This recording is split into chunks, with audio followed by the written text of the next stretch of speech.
Welcome to Ground Up Growth, where we share entrepreneurial insights, business strategies, and personal growth lessons to help listeners build success from the ground up. Welcome back to Ground Up Growth. Today we are doing episode 2 with Webb Emerson. He is the owner of Form Design Build, a design build commercial construction company here in Jackson, Mississippi. It's a mouthful. I apologize. Well, thanks for coming back with us. And we're going to hone in on a pointed topic today. Hannah, what you want to talk about? So in the last episode, you talked a lot about core values, kind of the way that, so you've been in the industry for 10 years, business 3 years old, but you understand a lot of stuff that I feel like I'm aligned with you in a lot of it. And where I've heard it, I haven't lived it, a lot of it yet. Like I have marketing industry experience, but like as far as owning a business, my business is 3 years old also. And I'm learning this from different resources and mentors and stuff like that. So I'm listening to you and I'm like, where are you getting all this stuff? Like who's mentored you along the way? What are your resources? How do you learn all this? Where do you, and of course you're learning every day and obviously you're always paying attention and you just have that mindset. But I want to hear more about who's kind of shaped you to get you to this point. Yeah, my dad's probably the number one, just given that he's been in this business. He's worked for a variety of different companies. Like I said, Turner, one of the largest in the world. He worked for he owned his own company for a minute that was doing like residential construction, very small. Then worked for a little bit bigger company, and then he's been where he's been for the last 20. And so he's seen the industry from all sides, literally from 10 to 0 on size-wise. And so he's always been a great mentor to me. He continues to be. I can always go to him for advice. I always say he's forgotten more about construction than I'll ever know. And so when you have a resource like that that's close to you, it's huge, especially when they're family. And they can't get mad at you and they can't charge you for their advice when you ask questions. So that's one. And then I think the exposure that I got working at a larger company, kind of like y'all said earlier, that went through, like a lot of businesses that stretch a long period of time. There's ownership changes, there's buyouts, there's things like that. And so given my position, but then my experience at that company, even before I got hired full time, I kind of knew everybody. I was comfortable with everybody. I was Jeff's son, but I was also an employee. But because of his role, I was kind of able to see behind the curtain a little bit into how an operation in a business of 150 people runs. And they did a lot of great things, and there were some things that they kind of had to figure out on the fly too down the road in terms of, like I said, core values, org charts, things like that. And so I kind of put that in the back of my filing cabinet, not knowing that I'd end up owning my own company. But then as we've gotten here, I've tried to just be early on as much of that kind of stuff you can. Like you can't develop a culture too early. You can't think about the core values of your business too early, and how that impacts people. And so I think that's one of the big areas that the resources I've had was my prior work experience, my father, and then also too, just I'm passionate about what I do, and anything that you're passionate about in life, you're gonna, especially if you're competitive and want to be good at things. Well, like I said, whether it's golf, turkey hunting, mahjong, whatever your thing is, business, I just go try to find everything I can about it. And one of the great things too about social media is, there's a lot of people that are just selling, courses and I'm an expert, but like there's also a lot of really good resources out there and good people. And so I try to follow every person that I think is of quality in our space or business or whatever, and just absorb as much of that information as I can. There's definitely like my strengths, definitely, accounting is not one of my strengths. So I've hired a part-time CFO to help handle accounting. I can do project accounting well, but macro business accounting, not my strength. Marketing, like I like social media and that thing, but I didn't have the time. So I hired a marketing agency to help me. I'm quick to admit the areas that I'm not good at things and then try to find people that are. I think knowing your weaknesses as a business owner and operator is one of your strong. That's a huge asset. It's very integral. And I not harp being on that all the time. Yeah. Get out of your own way. Yeah. I mean, look, I'll be the first one to say I try to save $1 and do something myself, but, you know, if it's not your lane or if it's a weakness for you, I mean, that's... We're going to take away from the thing that makes you money or makes your business grow and makes it successful if you can find people that are better at it than you. And in today's world, there's just more resources in terms of people doing part-time CFO or part-time marketing agency on retainer that probably wasn't available because of technology 10, 15, 20 years ago.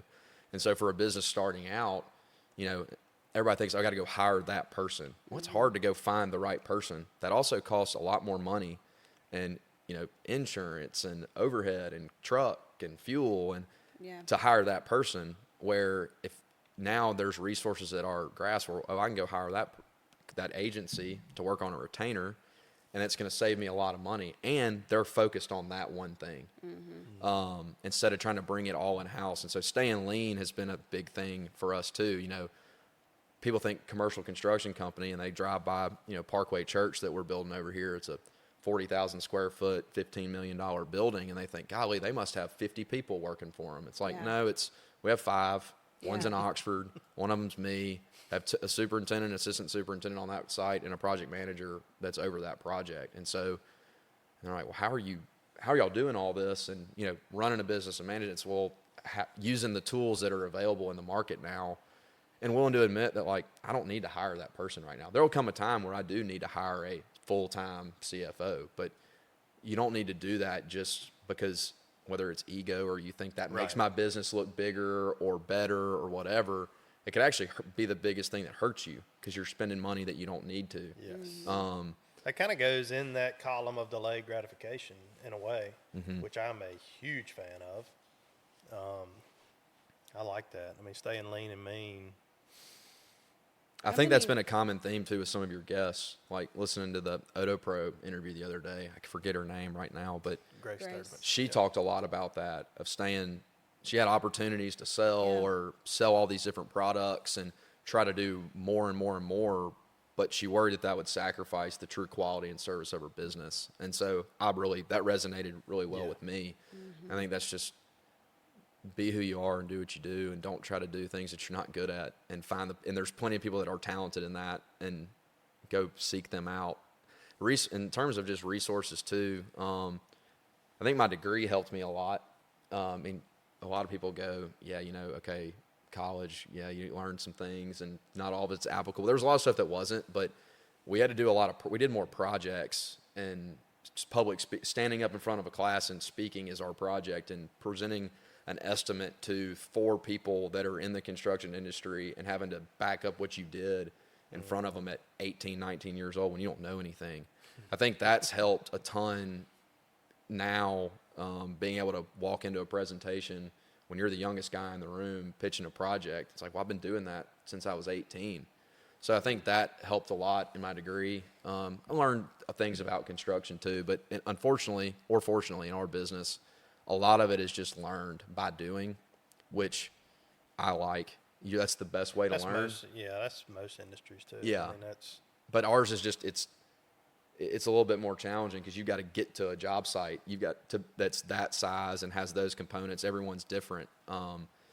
Every job is different. Everything's built differently, but just as much exposure as you can get. And so those internships are what are the most valuable, especially in our industry. The earlier you can get, whether it's pushing a broom at 16 in the summer you're going to learn so much. I've learned a lot through osmosis. Just being in the room, it's not really osmosis, but business osmosis. You're being in the room, you don't realize how much stuff you learn by just listening and hearing the talk.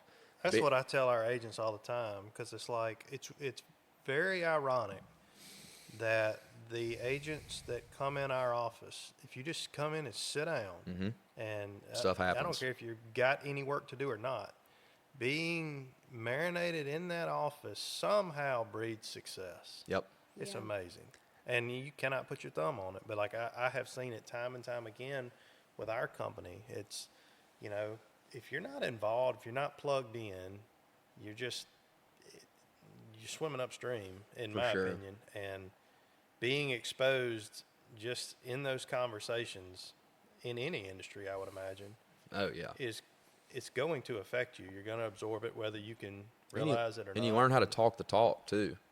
I mean, so much in what you do is being confident in what you say and knowing the right words. And I mean, if you're a 21-year-old kid coming out of college, like, you're not going to know all the things to say. And if you're not in the middle of it and in the weeds and just being around people that do know, like, you're not going to learn. And so that's the biggest piece of advice I can give anybody that goes, I want to work for a commercial construction company one day. If you're sitting in high school or in college right now, it's go get experience. And it doesn't have to be, oh, I'm the intern on a $150 million building with some large company. It can be with anybody. Yeah. You just need to get in the industry.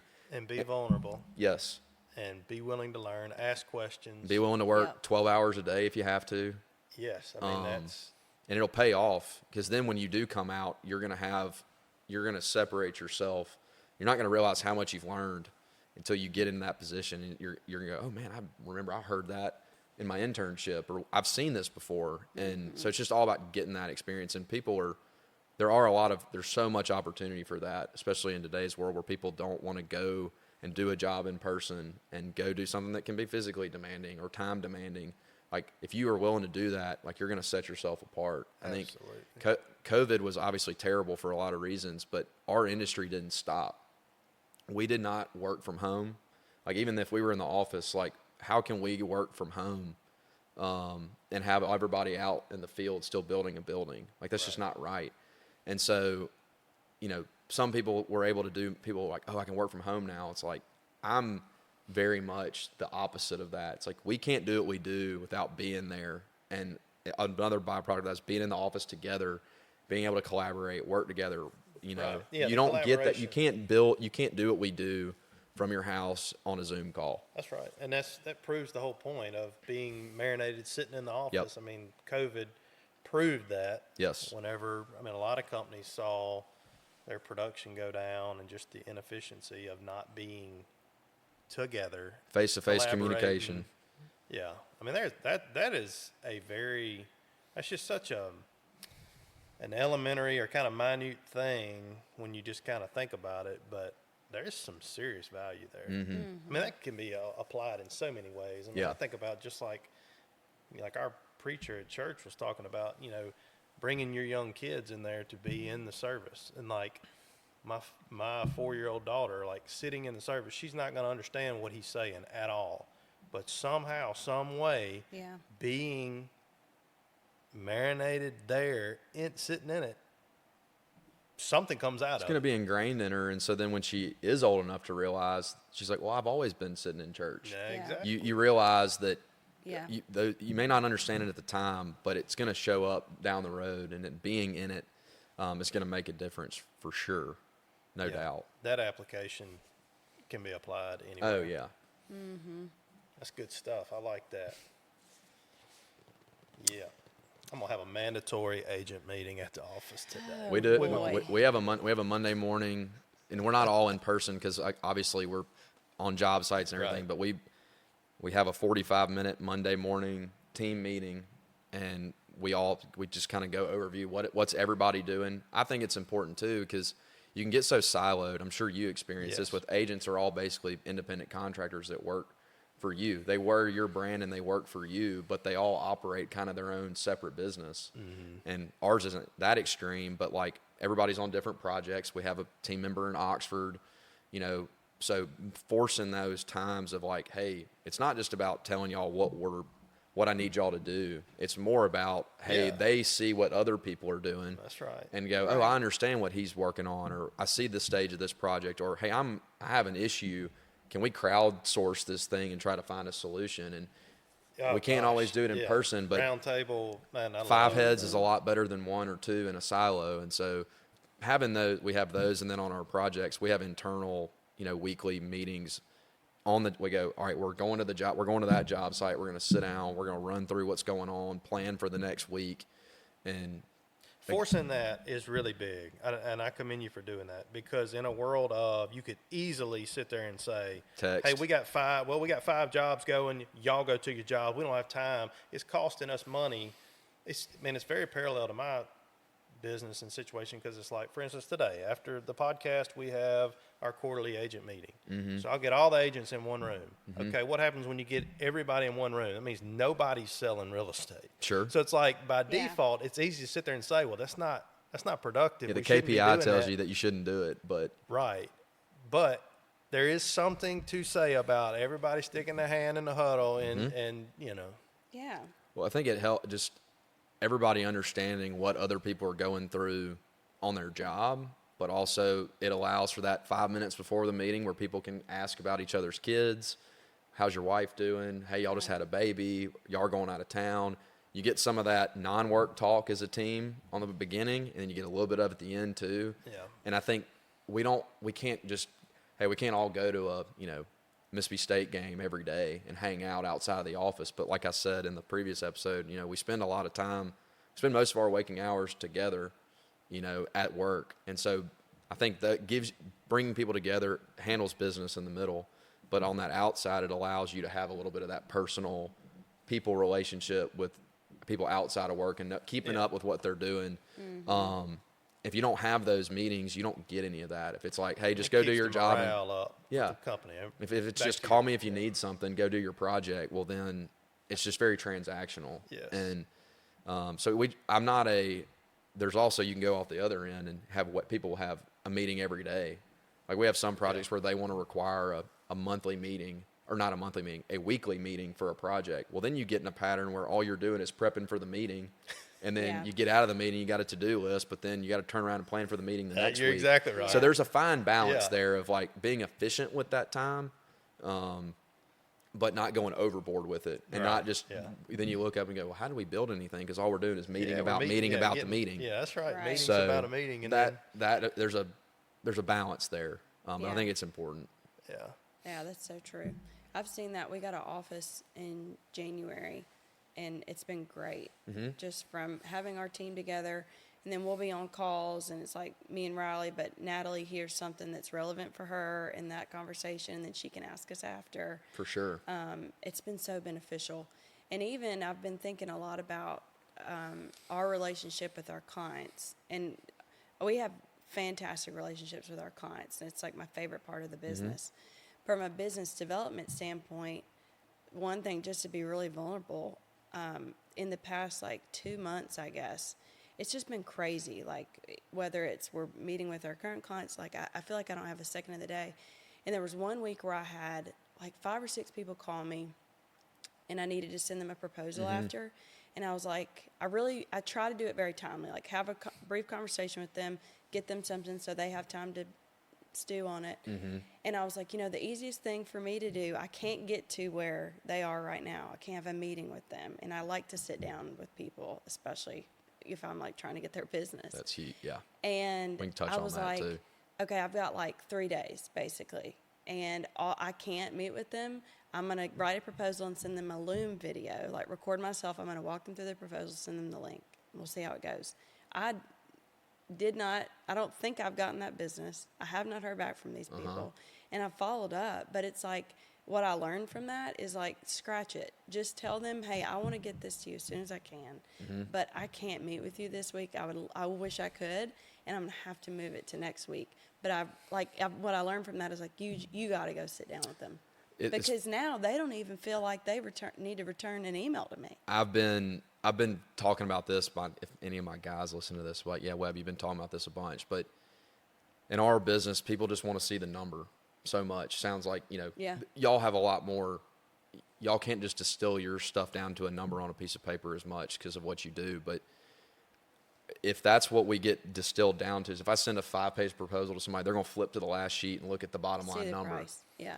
And sometimes we have to, if we're submitting a bid, and there's protocols on how we have to turn it in. But if it's a negotiated deal and we can take the time to go meet, I need to be better about doing that, because I've got 7 proposals I'm trying to get out to people. I'm doing it at 8:00 at night. I want to get it and check it off the list. Right. But what I'm doing is I'm automatically just making myself a number, and I'm giving them a reason to not just respond, where I want to go in and sit down and explain it. Because look, a lot of people can build buildings. There's tons of great contractors, but we're trying to be a problem solver. And if my number is a little bit higher than somebody else, well, I need to be able to explain to you, well, here's all the problems that we're solving for you.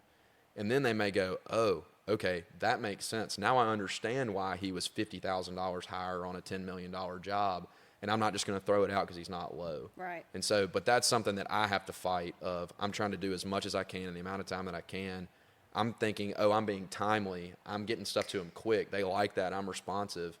But that is true. But I'm also sacrificing that opportunity to really show what goes into that number. What are we providing? What problems are we solving? How are we doing it differently than our competitor that has a number at the bottom of a page too? Yeah. I think that's just inherently tough when you're trying to grow and you got a lot of things going on. But literally been talking about it a ton lately, is I'm done sending proposals that I'm not required to just send via email or submit to a bid portal. If we can, I'm going to go to them. If that means I have to, fight the urge of, man, I really want to go and I'm tired of waiting a week, or don't want to wait 2 weeks where it fits their calendar. It's like, if I wait that 2 weeks, it's probably going to give me a higher hit rate and a chance to get that project. Right. So I definitely feel what you're saying there. But I think that's just an urge.